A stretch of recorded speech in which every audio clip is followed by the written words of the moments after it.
Maria's team left Tuesday's meeting energized. Everyone agreed on the goal. Everyone nodded, and it felt like a breakthrough. Thursday, Maria walked past 4 classrooms, and 4 different things were happening. The agreement dissolved the moment the meeting ended. Teams don't fail because they disagree. They fail because they agree and nothing changes. This is my final video in my friction-free team series. In the last 2 videos, we removed friction from inside your meetings. Today, I'm going to show you the system that removes friction from everything that happens after the meeting ends and builds the most powerful force in all of education along the way. Joyce and Showers spent decades studying what happens after professional development. Their finding, without coaching support, only about 10% of teachers implement what they've learned. With coaching and feedback, that number flips to nearly 95%. The agreement in the meeting is not what actually changes practice. What happens after the meeting is what changes practice. Information doesn't change people. Application, shaped by experience, does. So the question is, what system makes that application easy? There's a factor in John Hattie's visible learning research, the largest synthesis of education evidence ever conducted, with a weighted effect size of about 1.34. That's one of the highest influences on student achievement ever measured. It's more than double the effect of socioeconomic status, more than double the effect of how students performed the year before. It's called collective teacher efficacy, a team's shared belief that together they can actually move students forward. You can't mandate collective efficacy. You can't build it with a pep talk or a mission statement. It grows from evidence. Teachers watching each other succeed, seeing data confirm their shared approach is working, and building a track record together over time. Researcher Jenni Donohoo and colleagues identified 5 specific conditions that build collective teacher efficacy, validated through rigorous research.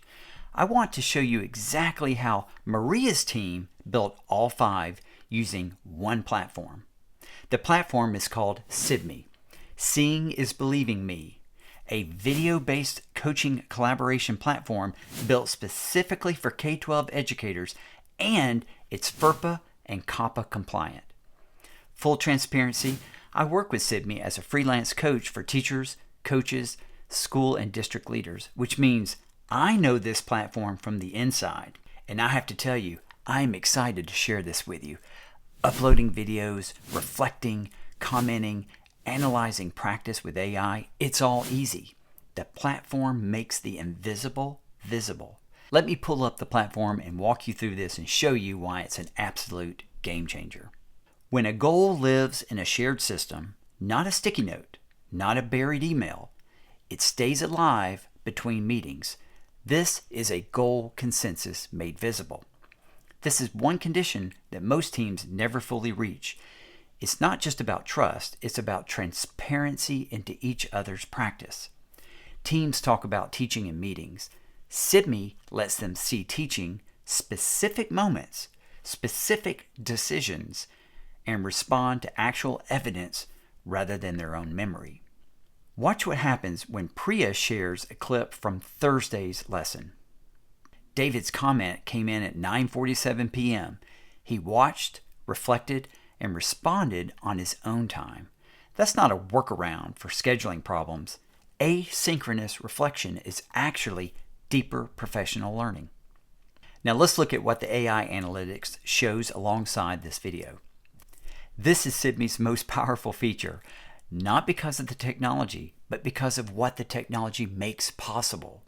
When teachers examine real evidence of their own practice together, collective belief stops being aspirational and starts being earned. They're the primary source of any efficacy belief, individual or collective. And the AI goes beyond analytics. Sibme's co-pilot can analyze a lesson against your rubric, identify strengths and areas for growth, build an implementation checklist, and even help plan next steps. It turns one coaching conversation into an entire action plan. Agency isn't a nice to have in professional learning, it's a structural condition for building efficacy. When teachers choose what to surface, they own the process. Most coaching is reactive. You notice a problem in a hallway conversation or during a formal conversation that happens twice a year. Sibme makes leadership proactive because the evidence is always there. Here's where most team systems break down. The team sets a goal, but the individual coaching happens separately. David gets coached on classroom management. Priya gets coached on lesson pacing. Nobody is coaching towards the team goal. Sibme closes that gap. Let me show you what it looks like on the individual coaching side. David gets that feedback that matches his specific gap, but it's feedback that explicitly connects to the team goal, and it uses a teammate's success as the model. That is how collective efficacy compounds. Maria isn't just coaching David towards a skill, she's building his belief that his team's shared approach is possible for him too. A large-scale randomized controlled trial by Mathematica, commissioned by the U.S. Department of Education, found that 5 cycles of video-based coaching produced 2 additional months of student learning. Coached teachers received 222 minutes of feedback compared to just 20 minutes under business as usual. That's not marginal difference. That's a completely different system entirely. Here's what happens when both layers work together. The team sets a shared goal. Individual coaching supports each towards that goal. The AI data shows team level and individual progress. Teachers see their shared approach working. And that's the moment that collective efficacy stops being a concept and becomes a belief, a track record. In the first video of the series, we made focus easy and overload hard. In the second video, we removed friction from inside the meeting. Today, we close the loop because the biggest source of friction for most teams was never the meeting. It was the gap between what the team decided and what actually happened in the classrooms afterwards. Sibme removes scheduling friction.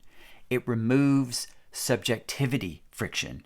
It removes implementation friction. And here's what Donohoo makes clear. Collaboration alone is not collective efficacy. The belief is what matters. And belief doesn't come from pep talks. It comes from mastery experiences. Teachers succeeding together at things they thought were hard.